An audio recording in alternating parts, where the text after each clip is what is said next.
नमस्कार, स्वागत है आप सभी का ज्ञान गंगा चैनल पर। हिंदू पंचांग के अनुसार चैत्र माह के कृष्ण पक्ष की दशमी तिथि को दशा माता का व्रत रखा जाता है। सुहागिन महिला ये व्रत अपने घर की दशा सुधारने के लिए करती है। साल 2023 में दशा माता का व्रत 17 मार्च 2023 को है। आज के इस वीडियो में हम जानेंगे कि भूल कर भी ना करे एक काम और जानेंगे नल दमयंती की कथा के बारे में। तो चलिए शुरू करते हैं आज के वीडियो को। लेकिन वीडियो शुरू करने से पहले अगर आप मेरे चैनल पर नए हैं और अभी तक आपने इसे सब्सक्राइब नहीं किया है तो आगामी व्रत एवं त्योहारों की तिथियों की जानकारी प्राप्त करने के लिए आज ही मेरे चैनल को सब्सक्राइब कर लीजिए। साथ में बेल आइकन को प्रेस कर दीजिए ताकि आपको मेरे वीडियोस की नोटिफिकेशन मिलती रहे। अच्छा लगे तो उसे लाइक और सब्सक्राइब करना बिल्कुल मत भूलिए। तो चलिए शुरू करते हैं आज का वीडियो। दशा माता के व्रत के दिन कच्चे सूत का दस्तार का डोरा जिसमें 10 गांठें लगाते हैं और पीपल के वृक्ष की पूजा करते हैं। इस डोरे की पूजन के बाद कथा सुनी जाती है। इसके पश्चात डोरे को गले में धारण किया जाता है। इस दिन महिलाएं एक ही प्रकार का अन्न एक समय खाती हैं। भोजन में नमक वर्जित माना गया है। विशेष रूप से अन्न में गेहूं का ही उपयोग होता है। दशा माता की पूजा पीपल के पेड़ की छांव में करना बेहद शुभ माना गया है। पीपल के आसपास पूजा का धागा भी बांधा जाता है। दशा माता का व्रत के दिन एक बात का विशेष ध्यान रखना चाहिए। इस दिन किसी को भी पैसे का उधार नहीं देना चाहिए। प्रयास करें कि दशा माता पूजन के पूरे दिन बाजार से कोई भी वस्तु खरीद कर घर ना लाए। जरूरत का सारा सामान एक दिन पूर्व ही लाकर रख लेना चाहिए।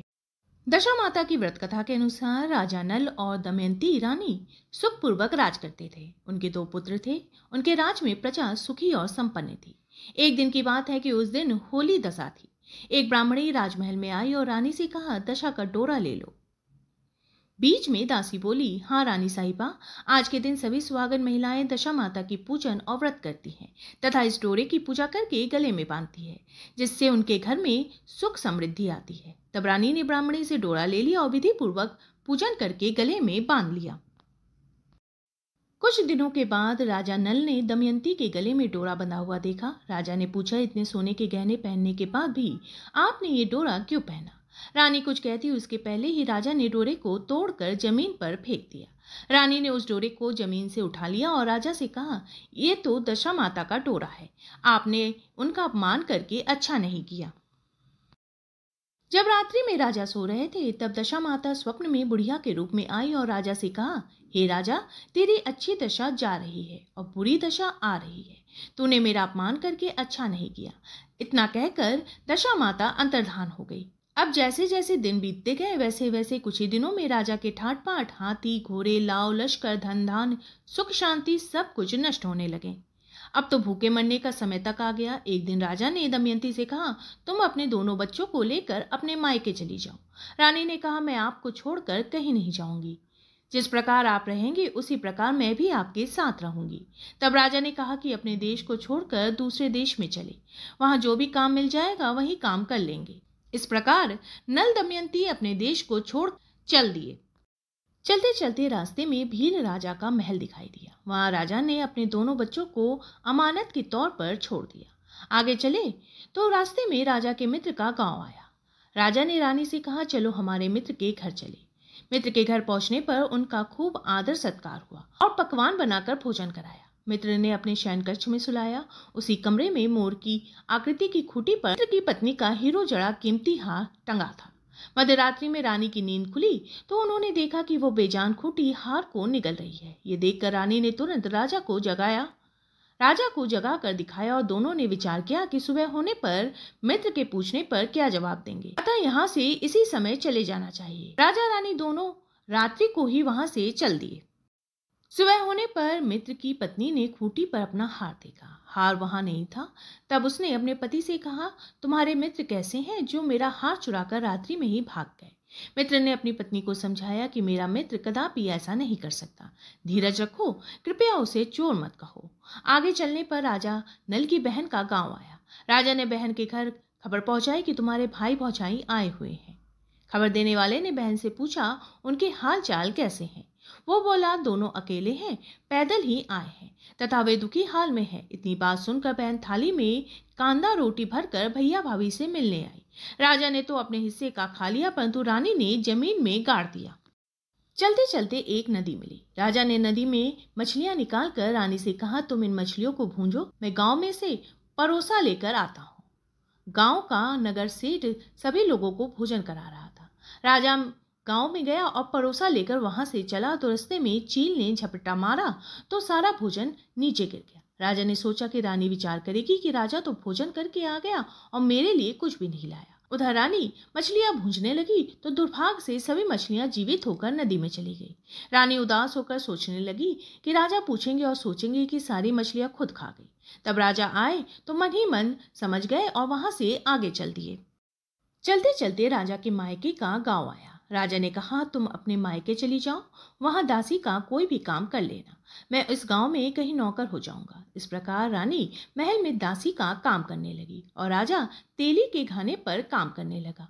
दोनों को काम करते हुए दिन हो गए। जब होली दशा का दिन आया तब सभी रानियों ने सिर धोकर स्नान किया। दासी ने भी स्नान किया। दासी ने रानियों का सिर गूंदा तो राजमाता ने कहा, मैं भी तेरा सिर गूंद दूं। ऐसा कहकर राजमाता जब दासी का सिर गूंद रही थी तब उन्होंने दासी के सिर में पद्म देखा। ये देखकर राजमाता की आंखें भर आई और उन्होंने आंखों में आंसू की बूंदें गिरी। आंसू जब दासी की पीठ पर गिरने लगे तो दासी ने पूछा, अब क्यों रो रही है?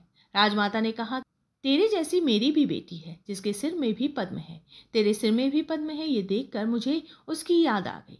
तब दासी ने कहा, मैं ही आपकी बेटी हूँ। दशा माता के कोप से मेरे बुरे दिन चल रहे हैं, इसलिए यहाँ चली आई। माता ने कहा, बेटी तूने ये सब बात हमसे क्यों छुपाई?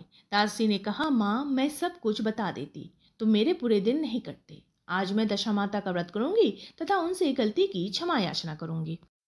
अब तो राजमाता ने बेटी से पूछा, हमारे जमाई राजा कहाँ हैं? बेटी बोली, वे इसी गांव में किसी तेली के घर काम कर रहे हैं। अब गांव में उनकी खोज कराई गई और उन्हें महल में लेकर आए।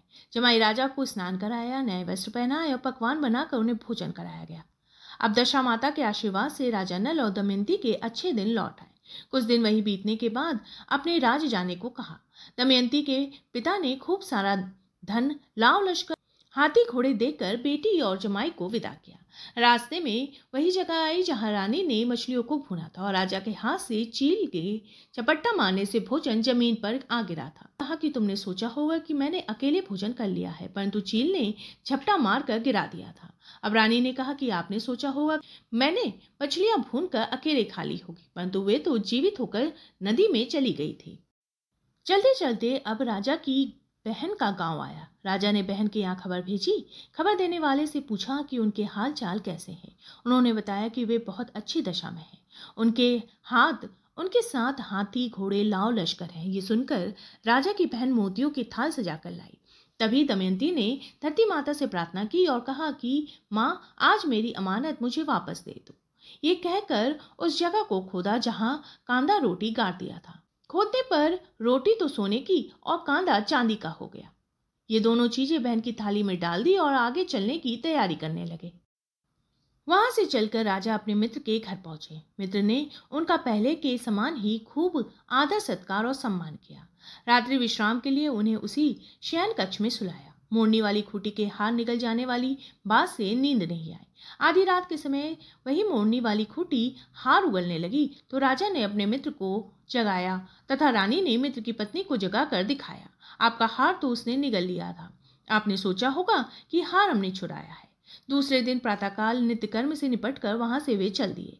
वे भील राजा के यहाँ पहुंचे और अपने पुत्रों को मांगा तो भील राजा ने देने से मना कर दिया।